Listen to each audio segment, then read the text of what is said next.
Annyeonghaseyo Yorobun, balik lagi di channelnya seputar drakor. Di video kali ini kita bakalan ngebahas episode 15 dari Flower of Evil. Kira-kira gimana ya kelanjutan kisah dari Do Hyun So? Jangan kemana-mana, tetap pantengin terus channel seputar drakor. Jangan lupa untuk subscribe, like, dan komen.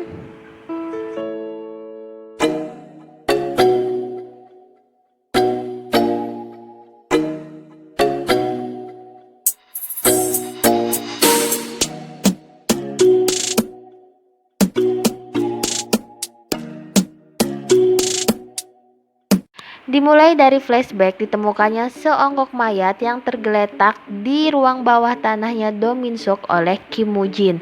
Dan Do Min Suk pun mengetahui hal tersebut dan bilang kalau misalkan itu sebenarnya rusa. Kim Woo Jin yang ketakutan pun juga hanya mengiyakan perkataan dari Do Min Suk. Serem juga ya. Melanjutkan cerita, Kim Woo Jin yang datang ke rumah Do Hyun Soo untuk menemui Do Hae Soo ternyata malah menemukan Do Hae Soo yang terbujur kaku dengan bersimbah darah di ruang tamunya Do Hae Soo. Nah, ternyata dia ditusuk oleh seseorang. Sementara itu, Baek Hae Sung asli, dia merencanakan untuk menyebarkan racun tikus di antara uang yang akan dia serahkan kepada penjahat yang melakukan perdagangan manusia. Sementara itu, Do Hyun Soo yang menemui Jung Mi Suk ingin merencanakan sesuatu untuk menangkap Baek Hae Sung yang asli. Nah, sebenarnya sih Do Hyun Soo nggak tahu sih kalau misalkan Baek Hae Sung itu ternyata adalah kaki tangan dari Do Mi Suk yang asli. Baek Hae Sung yang asli pun akhirnya sampai di tempat pertemuan dengan si pedagang manusia itu. Nah, akhirnya tuh Baek Hae Sung masuklah deh ke ruang bawah tanah yang ada Jung Mi Suknya. Dia tuh kayak merasa senang gitu loh, akhirnya balik lagi ke ruang bawah tanah tersebut. Lalu Baek Hae Sung akhirnya memberikan si uang itu kepada si penjahatnya. Sedangkan dia langsung menemui Jung Mi Suk yang ketakutan di dalam ruang bawah tanah. Nah, udah diberikan kan itu koper yang berisi uang 500 juta won-nya. Akhirnya si penjahat pun bahagia nih dengan kedapatan uang 500 juta won. Dia sama aja kayak dulu-dulu kata Baek Hae Sung, yaitu kayak mencium uang tuh kayak candu banget. Akhirnya dia menghirup deh racun yang dikasih sama si Baek Hae Sung yang asli. Dihirup deh tuh lembar per lembar dan Baek Hae Sung bilang, oh ternyata lu tetap aja sama ya kayak dulu, kayak masih tergila-gila sama yang namanya duit, padahal itu duit udah gue racunin.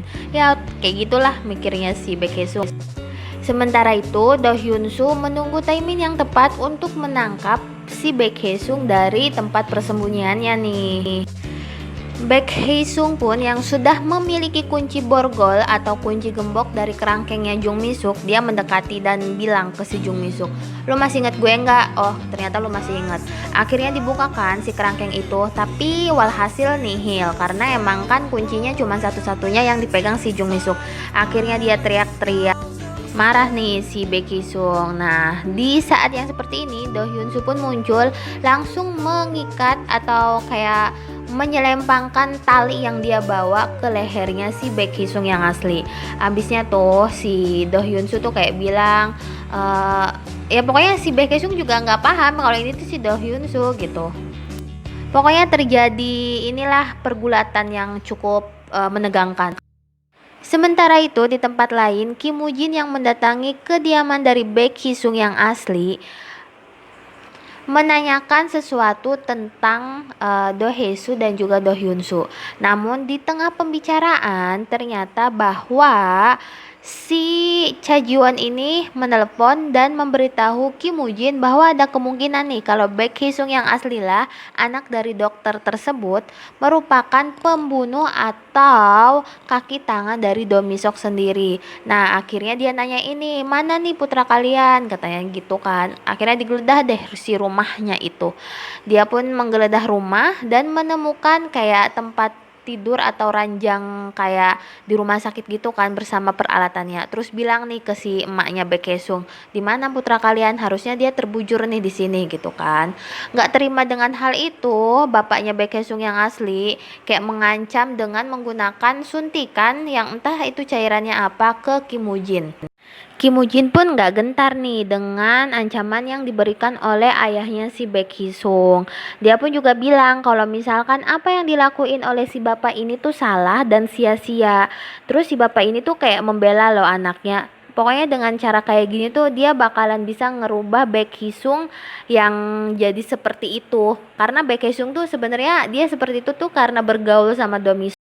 Di tengah-tengah itu, Mujin menceritakan bahwa dia pernah melihat mayat yang berada di ruang bawah tanah dan dibilang rusa sama Domisuk. Dia percaya kalau misalkan itu rusa, tapi tidak mengubah kemungkinan kalau atau kenyataan kalau itu sebenarnya mayat. Akhirnya orang tua tersebut pun juga jadi kayak nyadar gitu loh. Iya deh, kayaknya kita ngelakuin hal yang sia-sia. Balik lagi ke scene dimana Do Hyun Soo, Jung Mi Suk, dan Baek Hee Sung di ruang bawah tanah. Akhirnya Do Hyun Soo berhasil mengikat si Baek Hee Sung nih, dan akhirnya Do Hyun Soo pun juga kayak interogasi si Baek Hee Sung kan. Dia mencari handphone yang digunakan oleh Baek Hee Sung. Nah, ketika dia mencari handphone yang digunakan oleh Baek Hee Sung di sakunya, dia menemukan kartu pegawai dari Cha Ji Won. Terus Do Hyun Soo nanya ini apaan ke si Baek Hee Sung. Baek Hee Sung bilang katanya ini tuh oleh-oleh dari korban aku sebelumnya. Hah? Terus si Do Hyun Soo tuh kayak kaget gitu.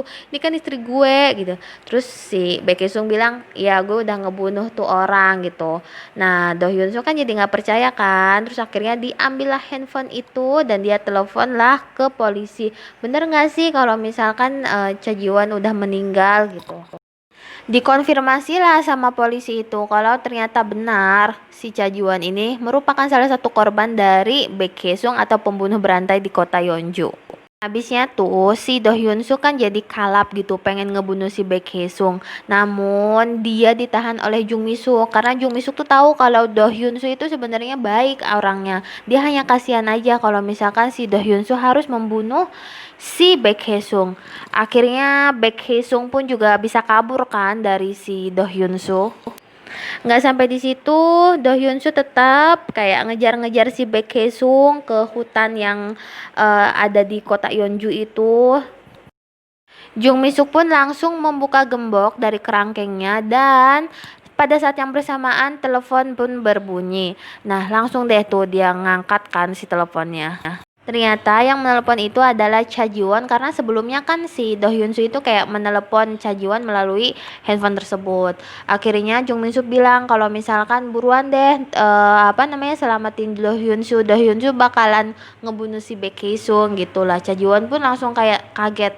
Wah, ayo kita segera untuk kesana. Sementara itu, Kim Woo Jin masih setia untuk menunggui Do Hee Soo yang terbujur kaku di UGD. Balik lagi ke pemburuan antara Baek Hee Sung dengan Do Hyun Soo. Akhirnya dia ditemukan oleh Do Hyun Soo dan Do Hyun Soo pun menancapkan kayak merobek dari paha belakangnya Baek Hee Sung. Terus si Baek Hee Sung bilang, udah cepetan deh bunuh gue aja gitu kan daripada gue disiksa. Namun Do Hyun Soo bilang cepetan lu kabur dari sini sebelum gue ngebunuh lo gitu. Di tengah kekalutannya Do Hyun Soo berhalusinasi didatangi oleh Do Min Suk yaitu ayahnya sendiri yang mengantarkan dia ke arah Baek Hee Sung lari. Nah, sementara itu si Cha Ji Won kan udah datang nih, udah nyampe di tempatnya penyekapan Jung Mi Suk. Dia pun juga akhirnya mempertemukan Jung Mi Suk dengan Cha Ji Won. Nah, Jung Mi Suk bilang, buruan deh kejar Do Hyun Soo, kasihan gue sama dia. Cha Ji Won pun akhirnya mengejar si Do Hyun Soo dan Baek Hee Sung dan tibalah di sebuah tebing di mana tebing itu tuh kayak udah pernah dibilangin sama Do Min Suk waktu dari episode sebelumnya bahwa di sana tuh ada tebing yang berbahaya dan bisa ngelukain banyak orang gitu. Nah, si Do Hyun Soo pun juga menemukan Baek Hee Sung yang terpapar di sana. Akhirnya Do Hyun Soo mencoba untuk membunuh Baek Hee Sung. Namun pada saat dia ingin membunuh Baek Hee Sung, dia tuh kayak masih mikir apa sih yang gue lakuin, bener apa enggak sih gitu. Cha Ji Won pun datang bersama rombongan polisi. Cha Ji Won pun akhirnya kayak membujuk si Do Hyun Soo, "Yobo, udahlah nggak usah ngebunuh si Baek Hye-sung itu udah serahin aja sama polisi, biar polisi yang ngurus semuanya gitu kan. Karena di otaknya Do Hyun Soo ini Cha Ji Won itu udah meninggal gitu kan. Terus Do Hyun Soo pun juga bilang sama Cha Ji Won, aduh gue nggak percaya nih kalau misalkan Yobo masih hidup gitu kan. Karena sekarang tuh dia kayak melihat hantu. Terus Cha Ji Won bilang, ya udah sini kamu deketin aku, peluk aku, biar rasain aku masih hidup atau enggak. Dia bilang gitu. Akhirnya ya galau kan lah itu kan si Do Hyun Soo mau ngebunuh apa enggak. Namun setelah berhasil dibujuk sama Cha Ji Won, akhirnya Do Hyun Soo pun kayak melepaslah itu pisau yang dia pegang untuk ngebunuh Baek Hye-sung, dan dia mendekati Cha Ji Won yang berusaha untuk mendekati Do Hyun Soo juga. Ya udah kan, akhirnya mereka sama-sama mendekat, dan ini sih kayak scene yang paling sangat-sangat mengharukan, kayak terus menegangkan juga. Do Hyun Soo pun juga nangis, Cha Ji Won pun juga nangis, karena Cha Ji Won ini kan kayak merasa kasihan gitu loh sama suaminya. Selama ini dia menanggung beban yang sebenarnya bukan harusnya ditanggung sama dia gitu kan. Namun di saat yang bersamaan Do Hye Soo pun juga membuka matanya. Namun pada saat polisi akan menangkap Baek Hye-sung, Baek Hye-sung berhasil mengambil pistol dari polisi tersebut dan menembakkan ke arah Cha Ji Won dan Do Hyun Soo. Nah, Do Hyun Soo yang melindungi Cha Ji Won akhirnya tertembak dan terkapar di dekat Cha Ji Won. Apakah udah selesai? Belum, Cin. Ini masih ada satu episode lagi ya. Do Hyun Soo pun akhirnya menutup mata, dan di mana ada scene di antara Cha Ji Won dan Do Hyun Soo, mereka tidur di sebuah ranjang nuansanya putih. Do Hyun Soo bilang, kayaknya ini kita udah di surga deh, soalnya tenang banget dan aku ngerasa damai banget. Kayak gitu. Gimana kelanjutan episode 16? Kenaso.